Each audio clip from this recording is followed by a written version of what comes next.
Hello, it's Julia from Russian Speaking Club, and it's our new rubric where we will learn a little more Russian language and its subtleties with Russian TV series. I've always liked foreign series about the lives of ordinary people, for example TV series Friends, but in Russia there are also such series, and if I will think about my childhood, I feel nostalgic about those times. Just imagine, evening, I come home from school, sit on the sofa, make sandwiches, click, and I'm already watching a new episode of my favorite show. By the way, last time we talked about Russian TV series Kitchen. Have you already managed to watch it? If not, then I strongly advise you to do it, because today we will discuss Russian TV series Father's Daughters. We are waiting for a lot of everyday phrases as well as a lot of jokes. Have you already heard about the Russian Speaking Club? It starts every month. Follow our updates. This format of learning Russian will suit you if you want to practice Russian more, to know which TV series are worth of watching, to immerse yourself into everyday life of Russians and laugh heartily. Also, it's the best way in 3 weeks to learn the most important vocabulary and grammar and put your knowledge into the practice through speaking sessions. Don't miss the chance. The number of seats is limited. The link will be in the description. But that's later. Now I will introduce you to the heroes of the series Daddy's Daughters. Sergei Vasnetsov, psychologist, breadwinner, head of the family. His wife left him, and now he is forced to bring up 5 daughters alone. Mary, elder sister and the first daughter. Very beautiful, likes fashion. Dasha, the second daughter, goth, always gets bad marks. Zhenya, third daughter, likes sports, especially football. Galina Sergeyevna, the fourth daughter, very clever girl, learns with Dasha in 10th grade. Pugovka, the fifth daughter, very little girl, likes ice cream and her favorite teddy bear, Bublik. In their speech, they use a lot of colloquial Russian phrases and even youth phrases. Let's get started.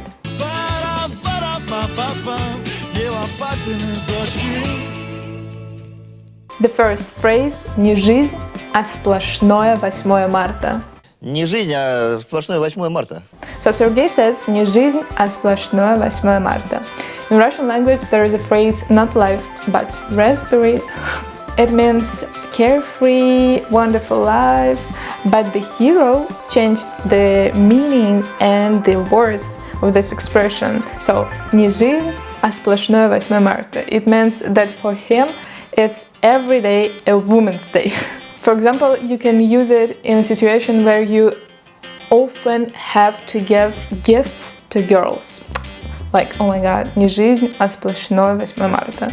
I just can't imagine how many gifts he has to give every year. 5 daughters. Oh my god. I'm sure he'll manage to spite everyone. So here it says назло всем. И назло всем. Назло всем means doing something regardless of other people's opinion for evil of all. For example, you can say назло всем я пришел на работу вовремя, хотя все думали, что я опоздаю. Or you can say я выиграл соревнование назло всем. Write in the comments what you can do well to spite everyone. By the way, today I really came to work on time, despite the fact that I didn't get enough sleep last night at all, because my neighbors were screaming like crazy. And now I'm a little bit tired. Орут все как резаные. So, орут как резаные. Why is that? Why not like a rooster or a baby?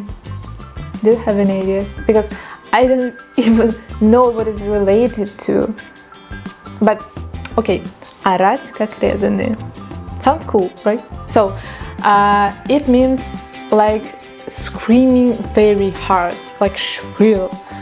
And you can use it, for example, почему ты орешь как резаный?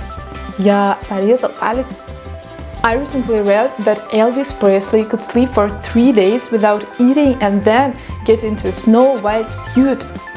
Okay, that's of course bad for your health, but you know, beauty requires sacrifice. So in this series, Dasha said, красота требует жертв. Красота требует жертв. Красота требует жертв means it requires patience in order to look good. Юля, ты всегда ешь правильную еду и никогда не отклоняешься от своей диеты? Что поделать? Красота требует жертв. И, кстати, мой брат тоже. Это у нас семейные. Пожалуйста, скорее нет на семейные. Family, it's not just close relatives. It's people who are on the same wave with you. Almost every family has its own distinctive features that distinguish it from others. Well, it's enough for uncomplicated guests to hear just one phrase. Это у нас семейные. It means that everything goes well, everything is fine, everything should be like this. For example, хорошо говорить по-русски.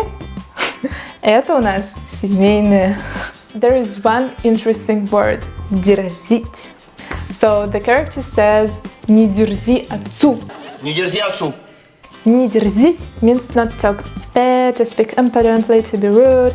Most often it's said to children who try to object to adults. For example, if your younger brother tries to piss you off with silly jokes or prove that he is telling the truth and you know that it's not true, you can tell him «Не дерзи мне!» and he will calm down. Often, when I realize that someone is bothering me with nonsense or trying to mislead me, I can say, не морочь мне голову, as Sergey responds to Dasha when she tries to confuse him. Так, не морочь мне голову. Морочить голову means to intentionally mislead, fool someone.